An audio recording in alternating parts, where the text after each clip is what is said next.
How will she call her child?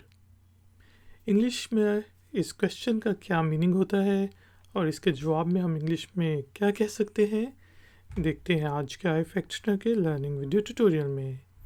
तो दोस्तों, how will she call her child का meaning होता है वो अपने बच्चे को कैसे बुलाएगी।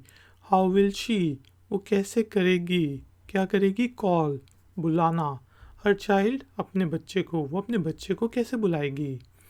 आगे से आप जवाब दे सकते हैं। She will ask servant to bring her child. She will ask, वो पूछेगी, आ सर्वेंट, एक नौकर से, टू ब्रिंग, के लाए, हर चाइल्ड, उसका बच्चा।